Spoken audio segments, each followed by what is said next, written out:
Hey, what's up, everybody? So it looks like, I don't know, Obi Wan might be fighting an Inquisitor. We're going to talk about it right now. You're listening to Head, a Star Wars podcast. Two fans, two generations, all things Star Wars begins now. Hello, everybody. I'm Eric Vansel, I'm Daryl Sanders. and we're your hosts for this show. So, yeah, man, Obi Wan fighting an Inquisitor. I thought that this was kind of cool. Of course, for the umpteenth time, I know we promised that we were going to do the High Republic comic review for issue number 6. But as is what has become a Friday tradition now, we're going to blow it off and bring you this new story that we just found. And that is, it looks like that we might actually see either a single Inquisitor or multiple Inquisitors in the Obi-Wan series. So what's going on with that? Yeah, man. I was kind of perusing the net and looking up for stories and stuff like that, and I kind of run across this, and I thought this was really interesting considering that one, we both love Inquisitors anyway, and we were also promised like a lot of lightsaber duels, kind of like in Obi-Wan. So we were kind of wondering, how that was going to happen, especially with this being such a limited run series. And I mean limited, I mean limited. It's only 6 episodes, so I mean you know you got to wonder, like, are these going to be like an hour, hour and a half? You don't know. But anywho, Actually, that's a really good point. Because I if it mean, is just going to be a limited run, yeah, how long are they going to run these things? Because you can't just have like these, 25, 27-minute episodes like they've done with The Mandalorian. yeah. And part of me wonders is, are they doing it a limited run because it's truly a limited story that they're trying to tell, or is it just, are they waiting to kind of see how it's received? Because one, Obi-Wan being such a beloved character, and you have someone pretty much kind of new helming this. That's not, Deborah Chow. Don't get me wrong, accomplished director. She's done wonderful things with The Mandalorian. And I think that's what awarded her this opportunity to do Obi-Wan, but it's still her own series. And so maybe they're trying to see if this is going to be a success or not, and then maybe bring back maybe a season 2 or something like that. I don't know. Or this could just be a quick one and done. But anywho, there's been a Oh, lot of that would reports. be yeah, that would actually be interesting. I've often wondered if this thing is actually going to be a multiple series thing. I mean, because if you think about it, depending on, how it all plays out, on one hand, I could definitely see this being a one and done type of thing. I think you and I had always talked about that. It was Mhm, originally supposed to be a movie. A movie would be a one and done thing. I think it's definitely. good. I think a single season episode would probably be best for this. And I Single think season episode? well, I mean season, like Oh, a one single season. season Season. based series. There you go. There we go. It's called thinking while you're speaking. This is how it, just in case I confused everybody out there. But yeah, I mean, I just think that if you do contain this to a single season, what it essentially does is it then becomes, let's just say generously, that each one of these episodes is an hour. Mhm, And it's limited to 6 episodes, right? Is that what they were saying? mhm, Okay. So essentially, you're going to get your Obi-Wan movie, but it's going to be a 6-hour movie instead of maybe a 2.5-hour movie. mhm. And I think that's appropriate because I do think that there's a lot of story they could tell with Obi-Wan, but at the same time, I think it could very easily overstay its welcome considering where it's fitting in the canon. Yeah, I mean, the big thing is, does this story kind of overlap with Rebels? That's kind of, the big thing too. Like, how deep into we really don't know, like, exactly, where this kind of falls on the timeline. Mhm. But what we do know is that Hayden Christensen has been called back to reprise his role as Dark Lord of the Sith, Darth Vader, which of course made us kind of wonder, like, okay, well, what's this about? Like, is this going to be like a bunch of flashbacks? Are they going to be doing some, up to date scenes with Vader now? Looking for remaining Jedi such as Obi-Wan or Yoda. And that's what leads us to the Inquisitors, because we know that the Inquisitors are pretty much like Vader's little henchmen, or in some cases, henchwomen, um, who, got to be politically correct these days. um, Yeah, you do. so So you have the hench people, Hench who people. are who are pretty much who have to answer to Vader, and there are dark side users. They're imbued with the Force. They carry lightsabers, red bladed. So that um, provides quite a bit of action. We see them kind of in live, in not live action, but in action in Rebels. That's when we kind of first actually see them. Hmm. So in this particular series, though, I do have some news that Sun Kang has been pretty much very rumored to play I was one of the wondering if you were Inquisitors. going to get to that because Yeah. I just saw that in an article. Now the article did Hmm. come out, I think it was like a month ago or something. Yeah. Um, but yeah, I saw that, and I think that that would really be an inspired choice, to be honest with you. Yeah. Now, for those of you who aren't familiar with the title, Sun Kang plays Han in how ironic in Fast and Furious, You Fast know and what's Furious so funny series, about that though? His name totally sounds to me like, I don't like Mortal know. Kombat. Yeah.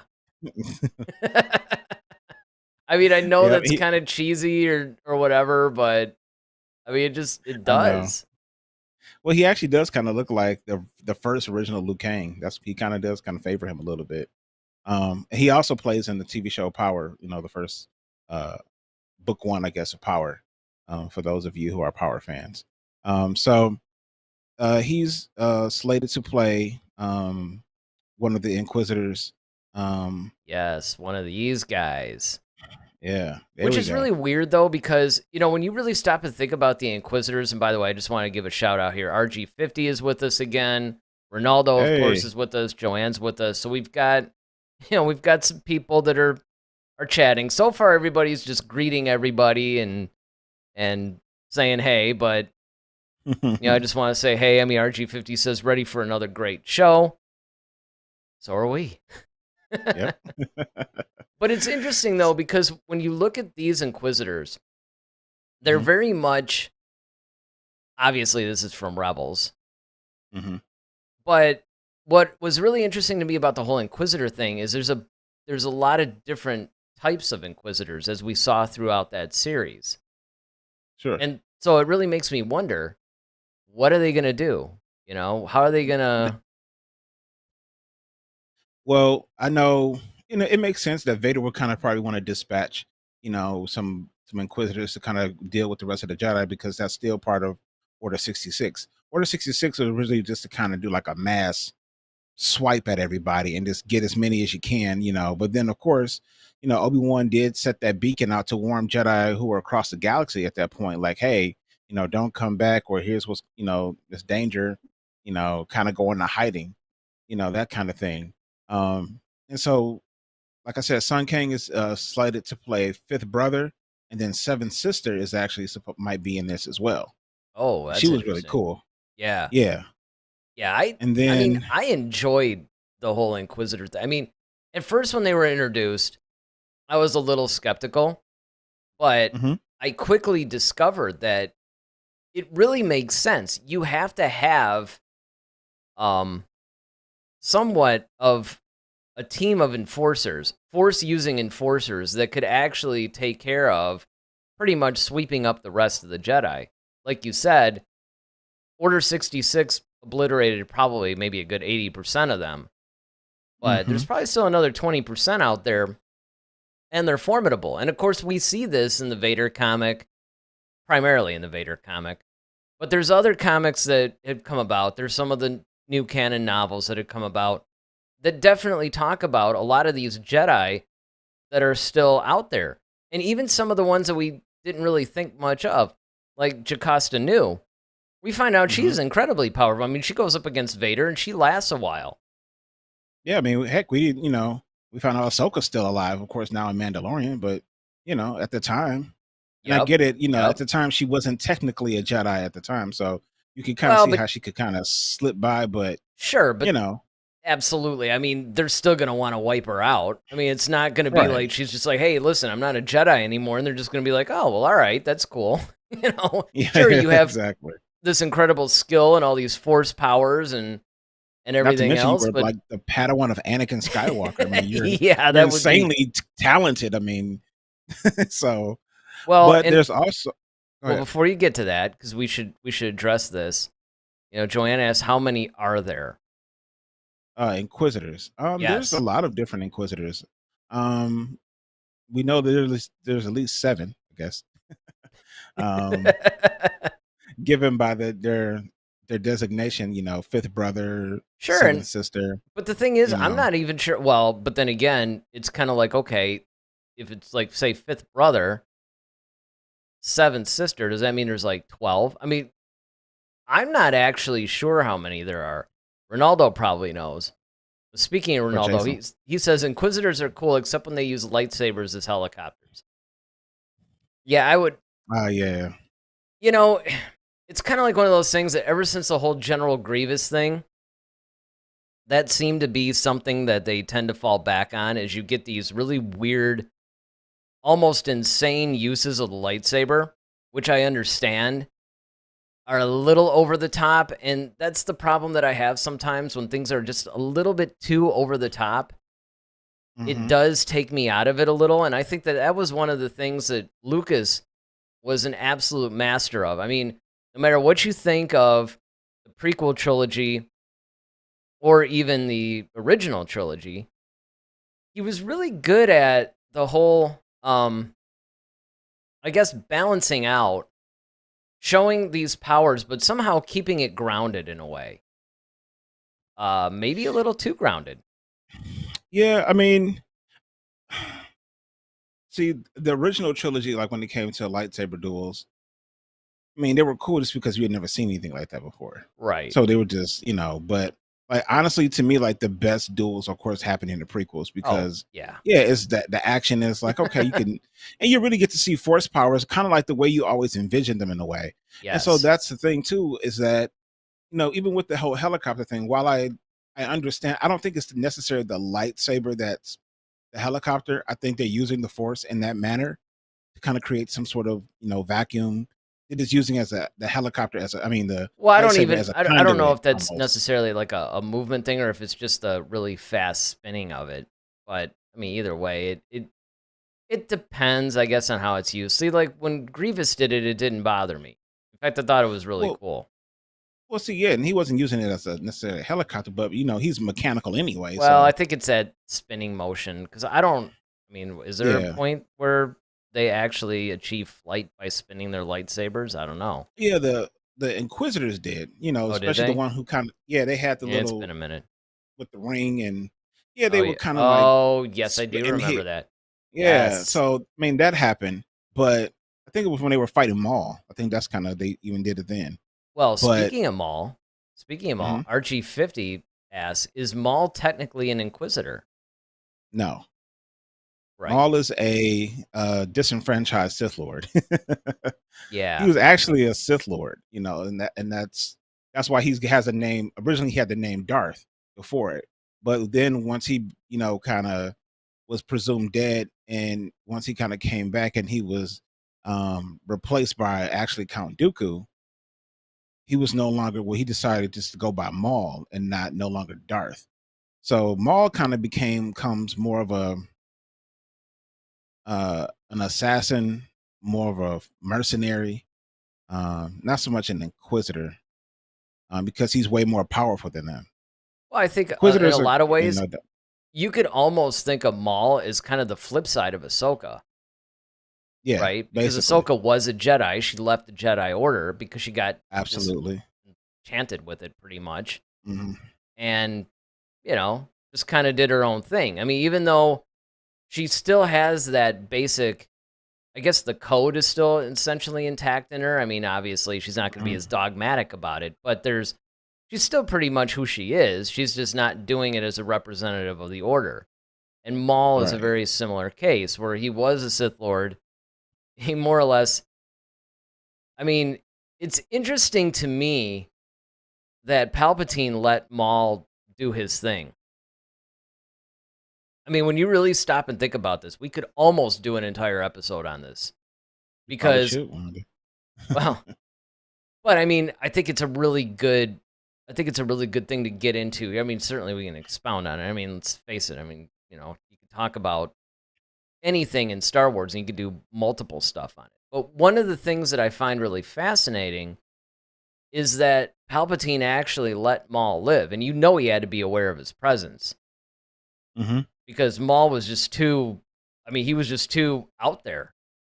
Yeah. I mean, he took on Dooku's guy. Well, his own brother, really, but he was Yeah, kind of Sebastian representing Crest. Dooku at that point. Mm-hmm. And, then, of course, he becomes the leader of Crimson Dawn. And so Mhm. he's out there with dark side powers, and he's almost a Sith, but just without the name. Well, yeah, I just think that um maybe Palpatine kind of, because Palpatine's that kind of guy where he's kind of like, all right, you know what? Let me see what you're made of. Let's see if you are even worthy. Because if you can take out Dooku, if you can take out all these people, then you've earned the right again. That's kind of like once again that whole craving power. Is the way of the Sith anyway. So if Maul is amassing power, he's amassing all this different stuff. Of course, Palpatine knows he's no match for him. Right. So it's just not like, all right, I'll let That's you a run around and let you do your thing, that's a as long fair as you're point. not disrupting to Right. Uh-oh. deal with you. Yeah, you froze. Oh, there you go. All right, you're Oh, back. Yeah, you froze there for a second.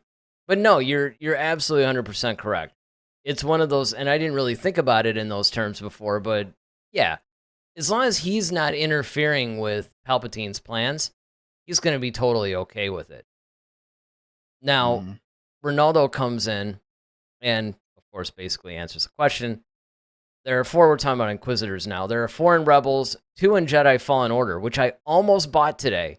I almost bought it. It's only like $20 right now on the PlayStation Store. So it's like, But I know if I buy it, I'm going to try and play it. And there's other things I really should be doing. So, so there's 4 in the comics, 1 that died off camera in the comics, and I think there's another in a role-playing game.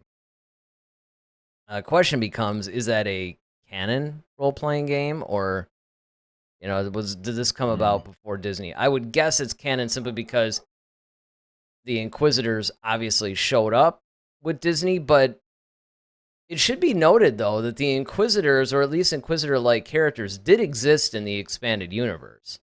Mm-hmm. And I think that it was really cool that they brought them into the new canon, and that they're going to utilize them. And the fact that we're going to actually see live action ones, I don't know, man. I Yeah, just think that that's really cool. yeah. Actually, Indira Varma is actually rumored to play Seventh Sister. 'Cause remember, kept trying to figure out like who the heck she was going to play, because we kind of knew like, okay, the young Aunt Beru, young Owen, is going to be in there, but Right. Indira Varma we're trying to figure out, and I think they have guessed that she might be playing a an Inquisitor. And then Vivian Lyra Blair has also been cast for to play young Leia in the Obi Wan series as Yeah, well. and that makes sense. And I remember you and I had speculated on that, I think on a fairly recent show, about Leia being in Obi Wan. It may have been when we were talking Yeah. about the role of Vader or something like that, because there's a couple of things that you get from A New Hope. Even Rogue One expands on this, but it's really rooted in A New Hope. And that is, Vader and Leia obviously know each other pretty well. Mm-hmm. You get that feeling. Same thing with Tarkin, Yeah. Leia. The whole Tarkin, Leia, Vader scene on the Death Star, this is not the first time these people have all met. They're very familiar with each other. So that's number 1. Right. Then, of course, the fact that she's sending this message off to Obi Wan, there's a relationship there too. So it does stand to reason that if you're going to have this Obi Wan series taking place pretty much 10 years after Revenge of the Sith, there's 19 years between Revenge of the Sith and A New Hope, and this thing is like right in the middle. I mean, it's pretty much right in between the two, which I really think is cool, because one of the problems I've always had was that a lot of the stuff that's been taking place between episodes 3 and 4, and there's a lot, it's always a little bit closer to 4. And then maybe you get some things, the Bad Batch being the latest example, that are more or less right after 3. But that dead center really hasn't been explored that much. And I'm really looking forward to that. And so it stands to reason, because it's further enough in, that it would make sense to have a young Leia there. Because either we're going to see how they all met and how she became really familiar with them, or we're going to see that built up. And So, do you think that she even really met Obi-Wan? Because, everything prior to it has always been kind of like Obi-Wan's kind of been like that ace in the hole, almost kind of literally. It's kind of been like in that little cave. But, it's always kind of like, all right, remember, what was it, Rogue One? Like, oh, perhaps you can talk to your Jedi friend. yeah. Like, so everybody kind of knows he kind of has this guy kind of tucked away. But, like, of course, Obi-Wan is in seclusion, so he's really not supposed to be seen. Now, with Bail Organa being, of course, Leia's father, of course, Leia's probably aware and heard the name and heard the stories and all of that. And, maybe she has seen him in a communication or two, like maybe like on a hologram or something like that. Maybe, he had to kind of communicate to Obi-Wan about something. But I don't know if she really, because the way she introduced herself, she was like, Obi-Wan Kenobi, you once served my father in the Clone Wars. Now we need your help. Like, she's not like, hey, it's me, Leia. She's kind of like, no, don't do do me this whole wrong. formal introduction. Right. Yeah. No, don't get me wrong. I'm not saying that, they're going over to their houses for Life Day or something like that. I mean, I don't actually think that Leia's even met him. Right. I think she's familiar with him. There's a difference. Yeah, true. Yeah, okay. There's a familiarity. Now, with Vader and Tarkin and all that, there's an obvious relationship there. It's less formal. She's definitely like run into them, yeah. Yeah, because she's not even really afraid of them, which I find hilarious. No, I mean, but that's because like she's in this whole political arena. I mean, she's been doing politics. She just figures, you know what? I mean, these guys, it's like all these guys again. She doesn't really she doesn't really understand in totality what's happening, and I don't think she really understands until she sees Alderaan blowing up. And it's like, oh wait, this is the rules of the game have changed a little bit here.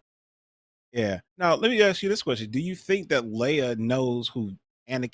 Well, I mean, obviously she doesn't know truly.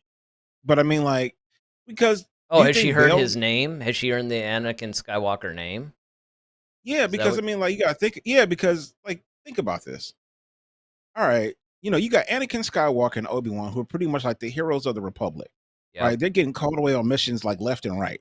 Oh yeah, they're like your 18. Okay, Bail Organa is like, and Bail being so close to Padme, of course, he's familiar with both of those guys. Now, when all this happens, when Revenge of the Sith happens, and at the end, Yoda's like, all right, I'm gonna go hide over here. Obi-Wan, you gotta go over here, and I got some training for you over here. And of course Bail is right there with them. He's gotta wonder, like, he's gotta ask the question, well, where's Anakin? Do you think they actually told him what happened? Do you think, and I guess what I'm saying, like, do you think we're gonna find that out maybe because here's the thing. I'm wondering if he finds out that Anakin is Vader now. Oh. And he knows Bail. Oh. And once he realizes, oh, he's the father. And he probably keeps that away from Leia. I almost wonder, I mean, granted, I get it. He didn't see the hologram thing. I'm not sure. It would be interesting to see what Bail knows about the whole situation. Now, I would assume, being that Yoda and Obi-Wan were on Bail's ship, following those events, there had to be a conversation, because this is why you have to take Leia. That, hey, Anakin is now Darth Vader? Because remember, I mean, they didn't really know about the whole suit thing yet. Because Right. The obviously suit that hadn't happened happened. after Obi-Wan's injuries, right? But I'm sure that conversation happened. Yeah, Anakin's now this Sith Lord named Darth Vader, so we have to hide the kids, so you take one, and, we'll put Mhm. one on Tatooine. And he was like, okay, I'll take the girl or whatever. So Mhm. I think that Bale does know. Mhm. Certainly before Disney bought him, when they wrote that last expanded universe book, well, I mean, maybe not the very last one, but one of the last ones, which was The Rise of Darth Vader, Bale knew. He knew in that book.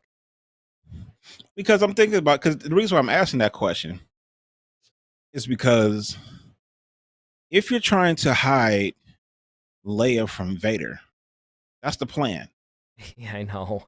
I know where you're going with Why, this. why would you allow her to get into this whole political arena Well, where she's going to come in contact with him, Tarkin, and you know what I mean? Like, and I know, and he has to know how the Force works. Like, I I mean, mean, you it's a get that's miracle that taking he didn't sense it. that's what I'm saying. Like, you're taking an awful risk here. It's a better work. you know. Well, I mean, here's some of the entanglements, and this is what I always say about the whole Star Wars franchise. And honestly, it started with Lucas. This isn't something that, Disney ended up Right, having to Disney, deal with. right. This is something that Lucas dealt with when he was putting this stuff together. And we all know he did have legitimate outlines, and there's a lot of things in those outlines for 4, 5, and 6, and then when he goes back to 1, 2, and 3, and then of course 9, 10, or 8, 9, and 10, or 7, 8, and 9 rather. There were legitimate things in those outlines that were true, and he followed up on. But there's a lot of things that he just ended up putting in there eventually, or he listened to some of the directors or whatever, or the actors, and they put the stuff in the story. And one of them was making Luke and Leia related. Mhm. Initially, that wasn't the case. In fact, Right. first of all, we all know that Luke wasn't even supposed to be Vader's son. I mean, Vader Mhm. legitimately was supposed to have killed Anakin, and Mhm. that was going to be part of the story arc. And then Luke, of course, was going to rise up and maybe not get revenge in the Avengers, classic sense, but, like you a know, more avenge than avenge. revenge. Yeah, more avenge Right. than revenge, right? So, you basically have this thing to where first you make Luke Vader's actual son. You make Vader and Anakin one and the same. And Mhm. then you do the whole in the very next film. Oh, well now I'm going to make Leia his sister. Okay, already if you just take the original trilogy as it is, you already have problems right out the Mhm. gate because basically this point that you just made is very much applicable in the original trilogy. Why didn't he censor? He was around her though, for half of episode 4. And then he was around her Yeah. again for a lot of 5. Yeah. I mean, I think the only like you said, because I remember I asked you that question like years ago, and I remember your answer was just like, well, remember, like Palpatine had convinced him that he had killed Padme and the kids, so he just thought everybody was dead. So he Yeah. had no reason to really, and of course, with Leia not knowing, she's probably thinking that Bale is her father. She probably is none the wiser. So it's like she wouldn't even be yearning to find. I want to find my real dad and searching and yearning for that because she just figures Bail Organa's my dad. Oh, Tarkin and Vader blew up my family Well, it on just Alderaan. yeah, and it goes into this whole thing. And Ronaldo, he basically says the answer to that plot hole, it's simple. It's the will of the Force. Exactly. Now Right. RG50, you must be new to the show to make this comment. He says, agreed. Can we go back to Inquisitors versus Kenobi? Yeah, Yes, he does not aware that the drift. yeah, man. Just a little show note. A lot of times, obviously, we talk about the topic. That's why we actually used to do multi-topic shows, but then we brought it back down to a single topic because A lot of times, depending on what's going on in the chats or the natural conversation, that's kind of what this show is more or less about. It's a big discussion. We don't know where it's going to go. But in this case, this is important to talk about things like this when you're talking about the Inquisitors versus Kenobi, because one of the things that you guys all have to understand, if you don't already, is that one of the keys to Star Wars is you have to put things in context of the eras in which they are brought up. And one of the things that I find really interesting about the whole Inquisitor thing is they started the mythology pretty much they started it really in the expanded universe. And then, of course, ironically, they expanded this in Rebels. And, pretty much there's an interesting comment here that Ronaldo makes that I want to get back to, where he basically says, the Inquisitors are what the Knights of Ren should have been. Yes, I agree. I completely agree. And absolutely. And to that end, I really hope that when we see the Inquisitors in the Obi Wan series, which sources have been saying that, and again, we kind of operate on the whole thing of where there's smoke, there's fire. So I feel pretty comfortable saying that I think that we are going to see at least one Inquisitor in Obi Wan. First of all, it would make sense in the context of the era. We know the Inquisitors are running around at this point. We know that he's probably gonna run into them, because that would make sense. I know that Kathleen Kennedy did this whole thing about, oh yeah, there's gonna be this epic battle or something. Yeah, between Obi Wan and Darth Vader, which that's gonna be really interesting to see how that plays out. But I think it actually makes more sense if he faces off against Inquisitors. Yeah, definitely. Now, I mean, especially because, the Inquisitors, like I said, Inquisitors were pretty powerful. Some of them were more powerful than others, but they weren't just, some run at the mills. They were kind of like junior Sith lords, if you will, if I can use that terminology. So they're kind of, or more like, I want to say even the Sith Lord, almost kind of like that apprentice level, if you will. yeah, you could almost say sort of like an but they're more than an acolyte, acolyte, maybe. Well, I probably say more than an acolyte, though, because they were, like I said, their strength and power seems more. Yeah. What I'm saying, like, and that's what I'm saying. Like, they're almost kind of in this weird space, almost kind of like if you could compare a Jedi. I guess I would call them almost like knights at that point. Yeah. Because I wouldn't even call them Padawans. They would be more powerful than a Padawan. And they'd be more like that knight level. Well, this is what bothers me a lot of times about the Sith side of things. Because you can't make them too powerful, because otherwise they would be able to compete with the Sith Lords. I don't mean like Palpatine. I mean more like his apprentices. Yeah. Now, like a Vader, Dooku, Maul. Yeah, and maybe not even so much Vader, because Vader is really powerful.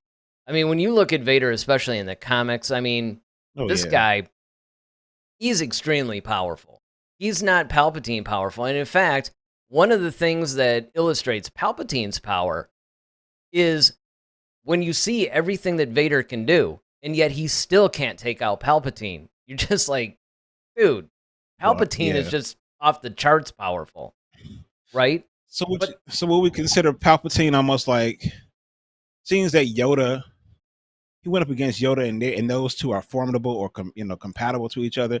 We would consider like Palpatine almost like a grandmaster of the Sith, basically. Yeah, because you could say, and it's tough because there was a lot more. There was a lot of Jedi that we know, and I'm not going to go into all like Darth Nihilist and all these guys that you basically. There's been a lot of Sith Lord, but if you just go into the Sith versus Jedi that people would know, you could say that Palpatine is kind of like the Yoda, and Vader's kind of like Mace, and on and on it goes.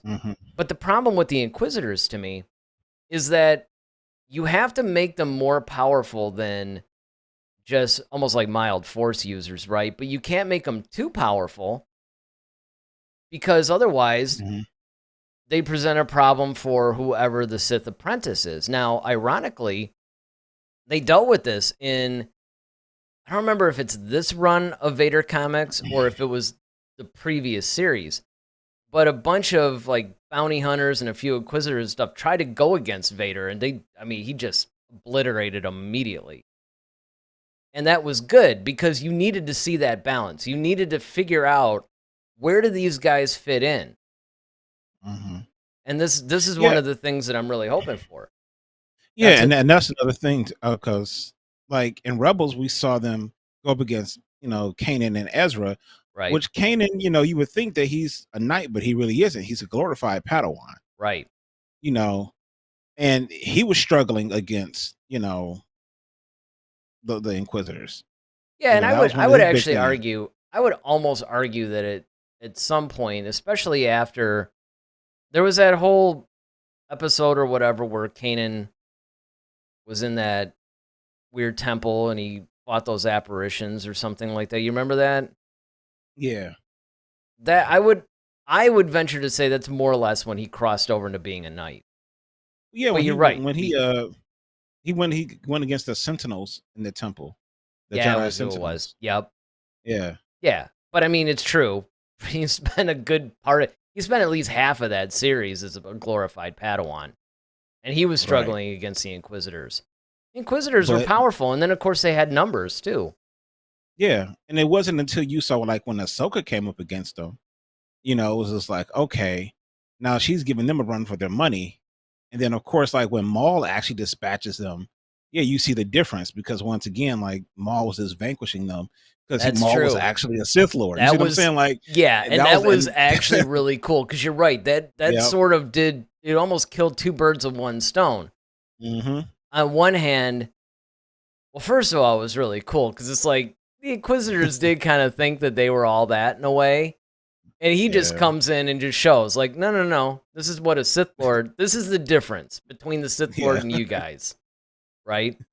Now, RG50 is saying, so there were 12, 5 males and 7 females? Possibly. I don't know. I mean, like I said, with the Inquisitors, because you could say seven sister, you can say like, okay, there may have been seven sisters, or she could have been the seventh Right. Inquisitor who happened to be a sister. Yeah, and You see I'll what I'm saying? Like admit, you don't, I don't know. they were always kind of Well, ambiguous on that. Ronaldo says, I think it's 6 males and 5 females. And that could be two. The seventh that could be, sister might yeah. not even refer to the number. It's like you almost have to go by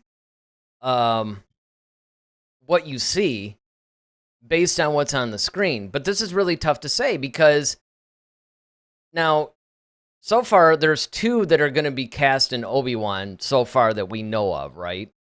Yeah, That's well, basically what you're in saying, the theory. 5th brother and the Yeah, 7th sister? yeah, in theory, that's who Sun Kang and Indira Varma is supposed to play. Okay. And I would venture to say that would probably be it because I think weren't those the Yeah, main those are the more 2? popular. Yeah, there was that one big one too. Oh yeah, right. He's kind of reminds you like Wrecker. Yeah, but you're right. Those are Kind of had the that weird like Kung Lao hat. yes. Yes. That was one of Yeah. my favorite ones actually. But this would make sense. And honestly, this would be good because I think with the whole Obi-Wan thing, what they have to do is they have to establish. I've often said that, well, I was all for an Obi-Wan movie. Back when I remember you and I Mhm. used to have, I mean, the debates almost got heated on the show sometimes about it. I remember it was hilarious. But, I mean, it's one of those things that I can understand why people were initially resistant to an Obi-Wan focused thing, whether it was a movie or TV or whatever. But Mhm. again, if the idea is that Lucasfilm is going to enrich the story, if they're going to get in there and they're going to say, "Hey, listen, we want to, we basically sketched it out and we did all this stuff. Now we want to start filling in with all the different colors and give this story arc a little bit more detail." I think an Obi-Wan centric thing is good because through Obi-Wan, you could tell what's going on through all these other characters too. So it's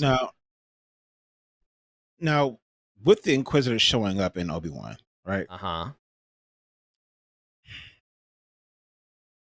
At this point, you got to ask yourself, do they really present a problem for Obi-Wan? Because remember we just said that, and this is why, Archie 50, this is why we said, like, in context of like how things went. Because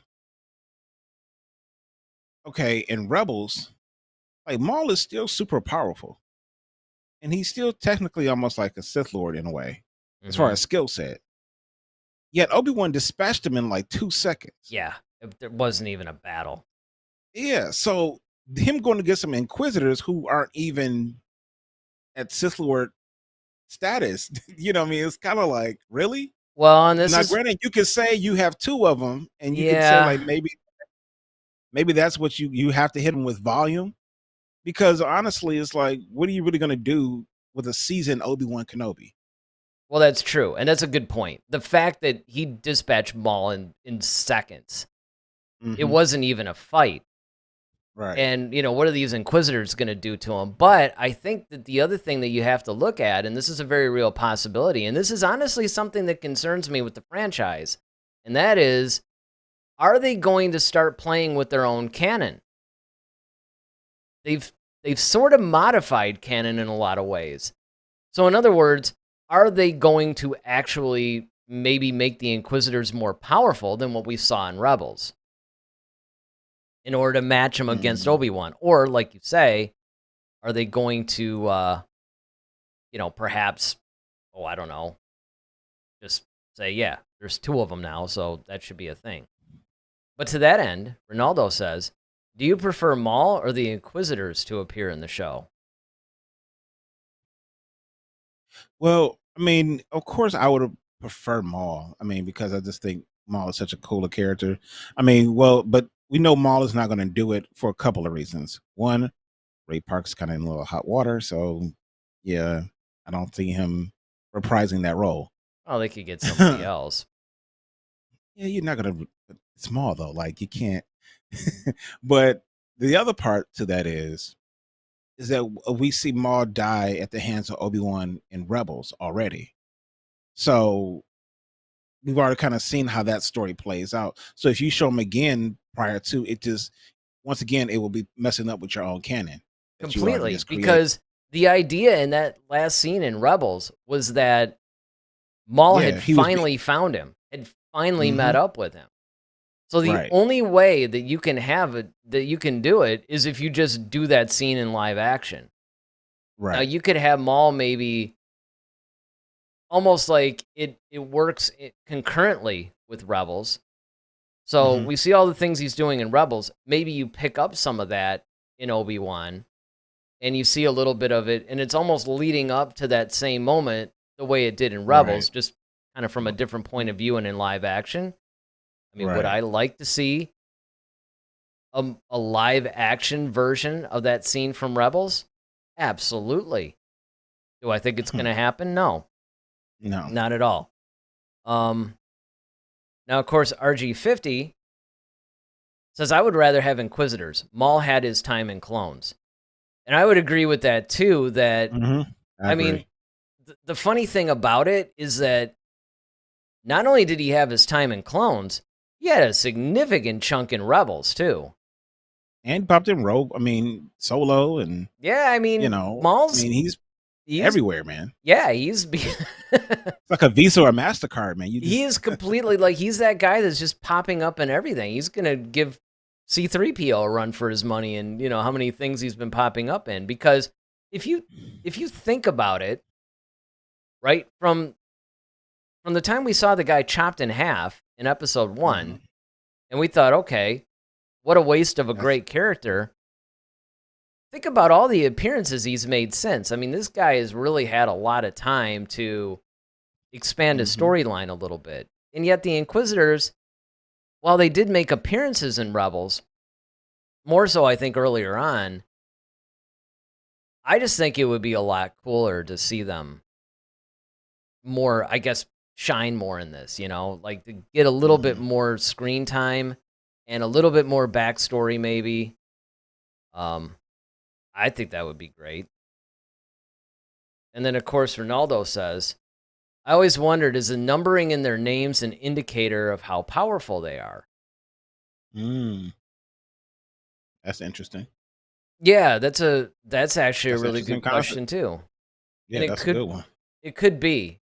And the problem is that the Inquisitors are really interesting because I actually thought that they were really cool and I was really into them.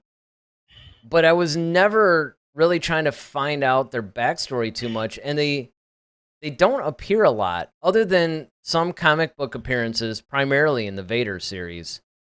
Like the 2015 series, I think that they popped up a little bit. And maybe the 2017 series, I'm pretty sure they popped up quite a bit too. But they weren't really a prominent character, or at least a prominent group, to where you really understand. Like, for instance, they have not been fleshed out yet like stormtroopers have. And obviously, the more time that everything is going, we're getting even more information about how the clone troopers switched to stormtroopers and everything. I mean, this is really being answered in the Bad Batch.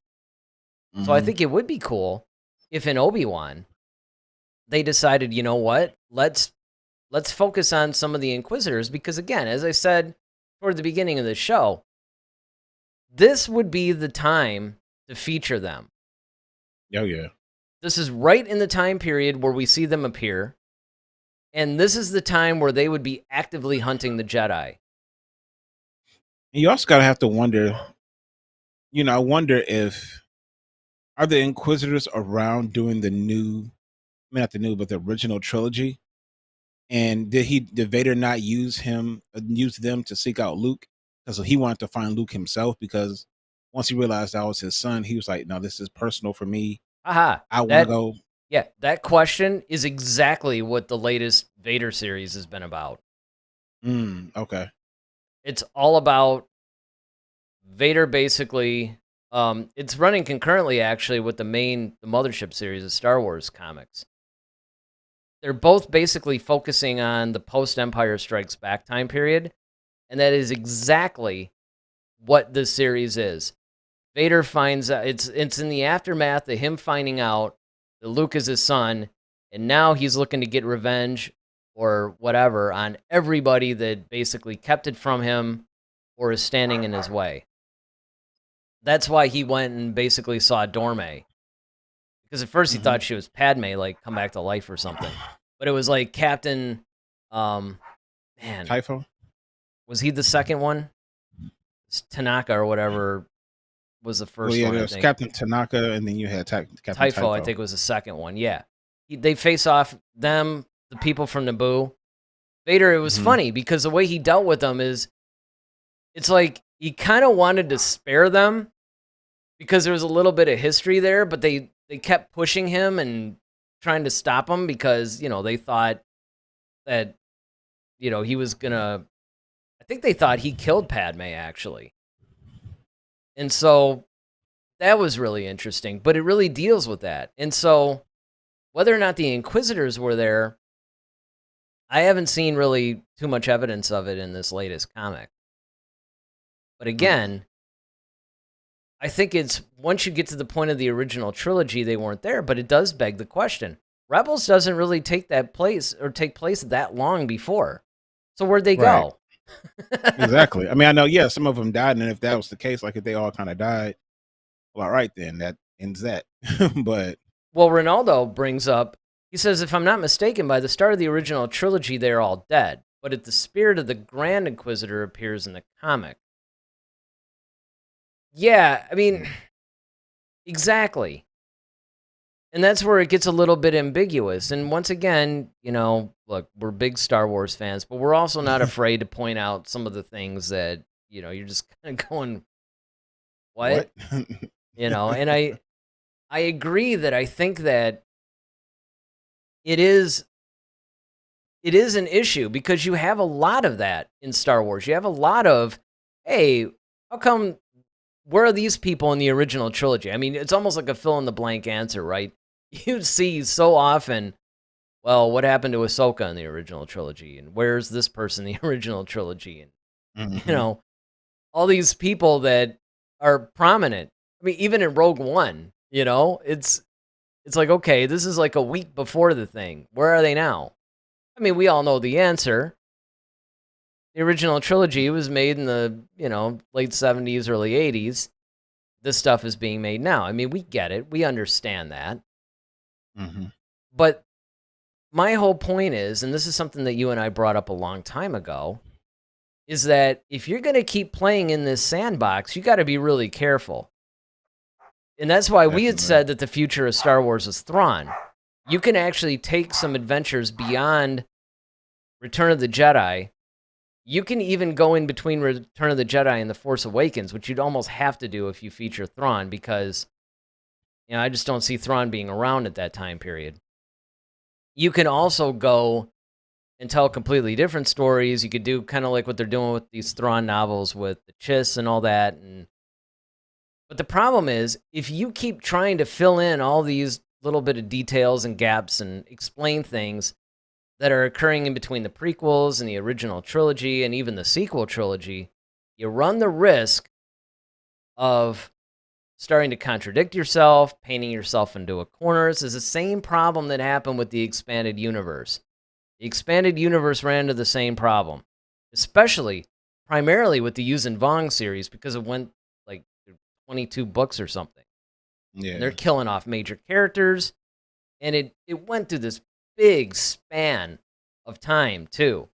So now what happened is, once that whole thing was finished, all the authors were like, well, what do we do now? Because if they want to start telling a bunch of stories, they either have to tell them before the Yuuzhan Vong invasion or after, or they have to try to find pockets in between. But if they do that, then they have to take into account what's happening at that time in the books. Right. And this is what's basically happening here. Now, I'm going to contradict myself, because I did say that the chunk between episode 3 and 4, I do want to see more things. I think I want to see more things, though, that take place immediately after, kind of like around the Bad Batch time period.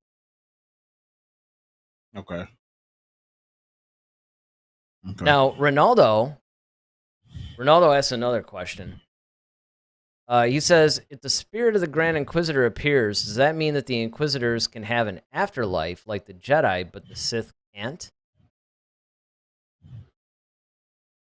Boy, they're really hitting us with the questions today, man. Well, it's like I we should have think that you studied kind of up, have right? to. I think you kind of have to look at it from the standpoint or the perspective of, if you have a spirit type thing, I think it's not so much kind of like a force ghost, like it can be more like a presence type, because the Dathomir witches, they dealt with a lot of spirit type stuff, like Well, even even when the they Sith. created I They mean, have, yeah, even Palpatine, yeah, they had they have like Sith spirits. They're not Sith like spirits, force but they're not ghosts. like force ghosts. Yeah, It's a different kind of vibe, and that's, yeah, see, they once can again, haunt, and they can kind of like, I mean, it's kind of like no different than the cave on Empire's cave, Cave.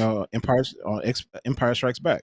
Now, this is sort of slipped out of canon, but it's similar as Exar Kun.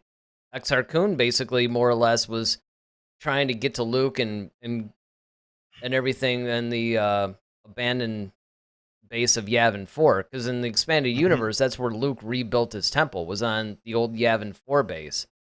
And Right. Exar Kun started trying to get to him and talk to him. There's some canon examples, too. I'm trying to think of some. A lot of them occur in the comics, though.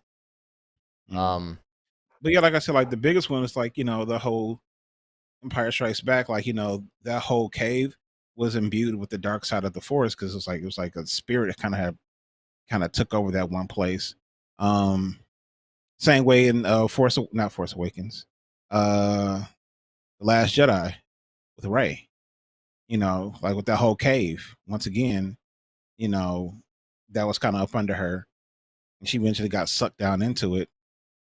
That was theoretically kind of imbued with the dark side of the Force, or Force spirit. I mean, that dark side spirit was under there too. So yeah, it just doesn't operate the same way as a Force Ghost. No. RG50 says, where does the spirit appear the most? I don't follow comics, my bad. Because, and this is in response to Ronaldo saying, according to the comic, the spirit Grand Inquisitor was still serving Vader, so he's like a cursed soul. And that's basically what led RG50 to, it's like, okay, where all these people I have coming?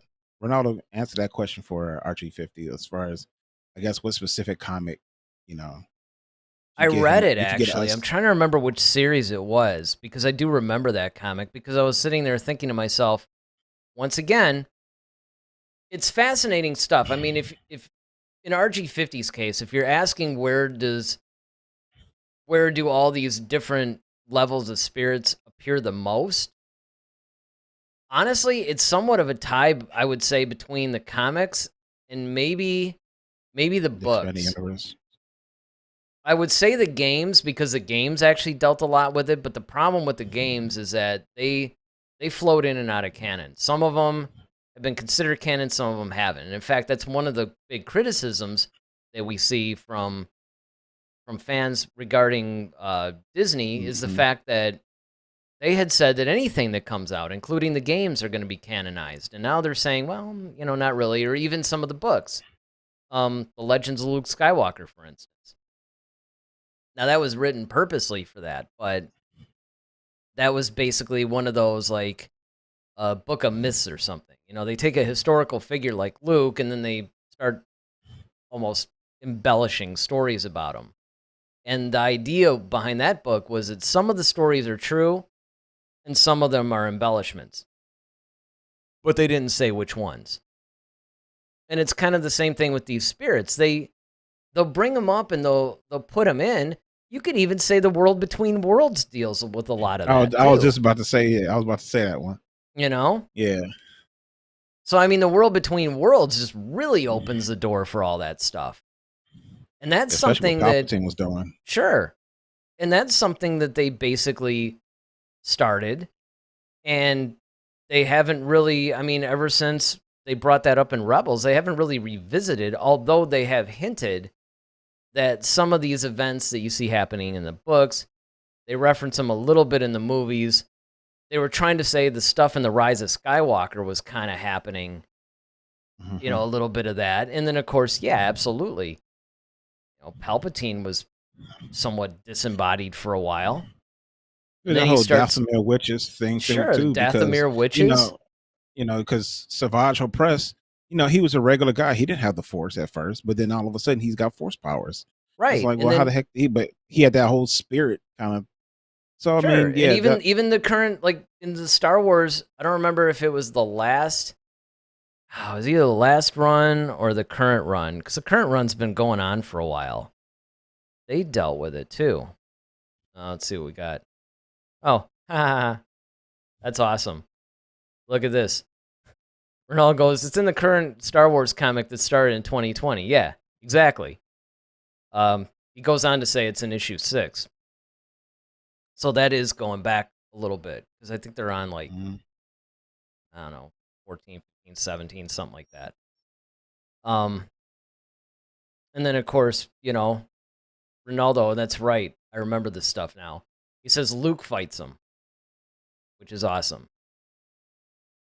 Yeah, it's going back, because the latest Star Wars comic has actually gone on a somewhat extended run. I mean, they usually do. Usually the main comic has more issues than some of these individual ones. But yeah, a lot of the stuff is really cool. There was even some things there was a standalone Obi Wan comic that a lot of people thought was going to almost act as a foreshadowing type of a thing for the series. And it was sort of about how Luke found his diaries or something like that, which I thought was interesting. So there's all kinds of stuff that's happening basically around this thing. But, the problem is that when it comes to the context of where these guys are going to fit in, part of the problem is we don't yet know the full context of even where somebody like, say, Vader fits in. Or young Leia, like you brought up. Yeah. Yeah. What Yeah. is the story going to focus on? We know it's going to focus on essentially Obi Wan is trying to train up Luke a little bit. Did they cast a young Luke Skywalker? I don't remember. Mm-mm. No, I mean, that's what I'm saying. Like, I think this is gonna mean you might see like some little kid, just trying to, be Luke or something like that. But I think, I just think that with there only being 6 episodes in this series, um, the show almost has to be at least an hour, in my opinion, just so that you can really, because you got a lot. Once again, I feel like they have a lot of ground to cover. You Oh, gotta absolutely. you got to show the Inquisitors, you got to show Vader, you got to show, and maybe, like I said, maybe we only see Vader for a couple of, scenes here and there, but then you got to kind of show, like, okay, this whole mission that Obi-Wan's kind of doing. And, you just got to really kind of figure out, like, what story are they trying to tell you and how is this going to end, you Yep. know? So I Well, I think wonder how if you're it's going to going have to the end. Inquisitors, it's going to be cool. One of the things that I think would be cool is if they either ended it, they should end it more or less before that last scene of Rebels. What would really be cool is if they ended it with that last Obi-Wan Maul thing. I mean, they're not going to because of the Maul part, but Right. that would be almost appropriate because then either that or maybe just before, like we see Obi-Wan getting the whole, hey, I'm going to meet Maul or I'm sensing Maul or something like that. And then he goes and he kind of sits on that thing and then it ends or something. You know what I mean? It kind of, Right. because that was one of the things that I thought was really cool about Clone Wars Season 7 is how everybody thought that when the Clone Wars ended, it was going to bump right up to 3. That the last scene of Clone Wars, and then it was going to pick up almost kind of like how Rogue One did with Episode 4. That's what everybody thought was going to happen. And then we were really surprised to find out that no, Season 7 of Clone Wars is actually going really deep into Episode 3, almost like another point of view type of thing. Like here's parts of Episode 3 through Ahsoka's eyes. Or while Right. Obi-Wan and This is Anakin and all going those on. guys were doing that, this is what's going on with Rex and Maul and Ahsoka and all them, and I thought that was just ingenious, and they could do something like that with Obi-Wan. Yes, it's a good possibility. But we Yeah, gotta wait and see, though. yeah. I mean, that's the problem.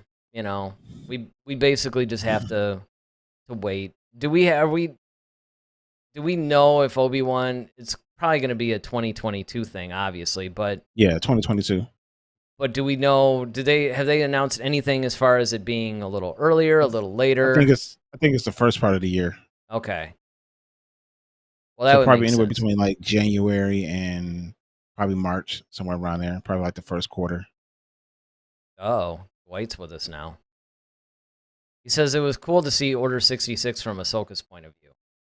Oh yeah, definitely. Yeah, I agree. I actually think that might have been probably one of Like my favorite one of my moments. favorites. Yeah, definitely. The other Especially moment, like that whole thing at the end, like when Vader's ship finally touches down and he sees all like the clone troopers, with their helmets painted like Ahsoka, but then he finds her lightsaber. I thought that was just like chilling. yeah, he goes on to say, I actually have a cut where they basically mash the two together, the last arc of season 7 and then episode 3, which is pretty cool. But one of my favorite parts of that whole season, I guess, is basically when Anakin and Ahsoka kind of have that same last moment where they're friends. It's very similar to the Obi-Wan Anakin moment in episode 3. Where it's, and okay, this is the last time that they're going to interact together in the way that they always have. Very much how that one scene where Anakin and Obi-Wan are sort of like, I think it was right before Obi-Wan went to Utapau. Yep. And it was kind of like you knew watching it that this is going to be the last moment that we were going to see these two as friends. And it was satisfying because they basically talked about how they felt about each other, and it was very warm, it was very friendly. And that scene with Anakin and Ahsoka, once they got past the initial stuff, was very much the same way. And when he gifted her with the rebuilt lightsabers and all that stuff, I mean, I just thought that was really, really cool. And I'm hoping for something like that in the Obi Wan series. Because my problem is, if you're going to first of all, if you're going to bring Hayden Christensen into this thing, I don't think they're just going to have him. There's got to be some flashback stuff or whatever. Yeah. I don't think it's going to be purely in the suit type of thing, Yeah, it's really going to be interesting to see what they do with Vader in this. That's what I can't wait for. I mean, if they actually have Vader in the suit, which I guess they're probably going to have to, because they say that Vader, and it's not Anakin and Obi-Wan, it's Vader and Anakin are going to meet back together again. And I think that basically what you were saying is probably true, where it's like, look, Vader's just going to be like, okay, I sent these Inquisitors after him. Or maybe the Inquisitors report that, hey, we found Obi-Wan. Mm-hmm. Because this is a really inspired casting choice for the Inquisitors, too. Yeah. I think there's going to definitely be some action with them. I think that, I don't know, I think it's actually going to be really cool. To me, this makes me a lot more excited to see this whole thing. Absolutely. I mean, I can't wait now. I mean, as soon as it's kind of like, okay, Inquisitors are going to pop in this thing. This is going to be a really cool thing. And with Deborah Chow doing the whole show, I trust it. Yeah. I trust it. Inquisitors and Vader. Yeah, that's just, you can't really ask for too much more. Well, and not to mention, a young Leia and all this other stuff. I just think that they're going to give us this little part of the story in a very satisfying way. I don't see them messing it up. I think it's going to be very Mandalorian-ish, kind of like when the Mandalorian brought Ahsoka into it, and it was a satisfying thing. I think that's how this is going to be, and I think it's just going to be a lot of fun. But the question, though, it's not what we think, what you guys think. So definitely, you still have like, probably 30 seconds or so to chat in something live if you guys have some final thoughts on the Obi-Wan series. And of course, if you're watching this on the rebroadcast, while you're commenting on what you were thinking about the Inquisitors popping into the Obi-Wan series, and of course, the people that they've cast in these roles, I think is just phenomenal. What do you guys think about that? Leave that in the comments section. And while you're at it, don't forget to hit that like button, because it does help the channel tremendously by doing that. And while you're there, why not consider subscribing to us, because we are live every Monday and Friday at 8 p.m. And of course, this Monday, it's going to be a Bad Batch review. Now, let's see if the tradition holds. Did you see it? I did not today. You didn't? Oh, the tradition didn't hold today. Yeah, I didn't. No. Well, I held up my end. All right. I didn't watch it yet, but of course, I will have seen it before we actually review it. I promise. Here's a final thought from White, though, that I want to get to. He says, Vader can't fight Obi-Wan, though, due to the statement in Episode 4. Mm-hmm. Statement in Episode 4. That's what trips everybody up. However, as we've said... Here you go. No, wait. No, before we get into this, I don't disagree. I have to say that I perfectly agree with Dwight on this one. This isn't me talking. But there is some wiggle room, though, with that statement. You can...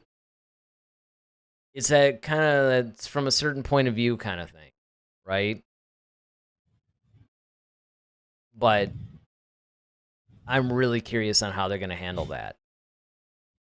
because again, it seemed pretty to me, and I'll just give you guys my thoughts on this as kind of a final thing. Daryl, you can do the same thing, and then we'll wrap it up. To me, if they have them face each other in a more traditional battle type of a sense, it'll cheapen the whole thing in episode 4. That's what I think. Now, I could be proven wrong. They could actually write it, and I might go, that's amazing. Just like when they redeemed Kylo Ren. I was, I put my foot down, I drew a line in the sand, and I'm like, I do not want Kylo Ren to be redeemed. It would be too much like Vader. I wouldn't like it. But guess what? I ended up loving it. And I ended up wishing that I could have seen more of Ben Solo at that point. So anything is possible. They might show me a scenario in which they can face off again, or they can meet up again. And I might say, hey, this is great. It actually enhances the storyline. And maybe it even deepens those lines that were said in episode 4. I don't know. What do you think? I don't know. Like, I'm still gonna go with Dwight on this one. I just don't really see how you can really wiggle out. Like, when I left you, I was only but a learner. Like, at the time, he was still a Jedi Knight, still learning. But he said, now I am the master. So he's always wanted to be a master. That was one of his biggest gripes, is that he was on the council and that he wasn't granted the rank of master. So by that statement, it definitely heavily implies that it's like, okay, because like now it's like, all right, well, if I met up with you again prior to this meeting, well, I'm already a Sith Lord. So now, you know what I'm saying? Like, it just, it wouldn't make sense to me. Hey, man, I'm not saying that they don't have some work to do in the writing room now. I mean, if they want to open that door, really would have to make that work. I mean, like, you need like Langston Hughes, you need like all the great poets and like writers that have like passed on. I know, to like really get you to make that make sense. I mean, I'm just saying, I think that if all I'm saying is, and again, I agree with Dwight too. I think that is absolutely right. And as I said, me personally, I think it would cheapen the whole thing if they did it that way. But I mean, I have to be honest, and I do have enough faith in the current crop of writers and everything like that, and Favreau, Filoni, and whoever's behind this. Deborah Chow is, of course, spearheading this thing. If anybody could come up with something that's viable, they probably could. And I will give them the benefit of the doubt. It's possible. It's unlikely, but it's possible. And, the other thing, too, is that maybe Kathleen Kennedy was sort of throwing us off that wouldn't be a very wise move. You build something up like, didn't she call it like this epic battle of the century or something? Yeah, I mean, it's like, you can't do that to Star Wars. Yeah. First of all, you think you wasn't going to get fired before. It's like, the heck are you doing, woman? Yeah, I mean, look, and I get it. But I guess we're just going to have to see, everybody. We're just going to have to see what happens with this one. We're actually entering into the stage now where we're getting enough information to be frustrated. That's pretty much what it's coming down to. Now we've got enough information about this series that we can debate it nicely, and we can get frustrated by what could possibly happen. Because, again, in the television realm, they really haven't made too many missteps. But this could be number one. We'll have to see. But anyway, I think that's going to wrap it up for our show tonight. Let us know in the comment section again what you guys think of the whole Inquisitors and Obi Wan and the casting choices and whatever else is on your mind. So with that, we will see you guys Monday night at 8 p.m. And of course, if you're watching this like months from now, well, we'll still see you Monday night at 8 p.m. But this Monday, like I said, we're going to be reviewing the latest episode of The Bad Batch, so you're not going to want to miss it. So, with that, we'll say goodnight to everybody on the chat. RG50 says, until Monday night, good night, everyone. It was a great Bad Batch episode 15, so he's given us a little bit of a preview. So good. I'm glad it was good. Hopefully it lives up to its title, unlike episode 14. All right, so with that, I'm Eric Vansel. I'm Daryl Sanders. May the Force be with you. Always. Head to Head, a Star Wars podcast. Be sure to follow us on Twitter @HeadToHeadSW. Submit your questions for our next show. Visit our official website at headtoheadswpodcast.com. Until next time, may the Force be with you, always.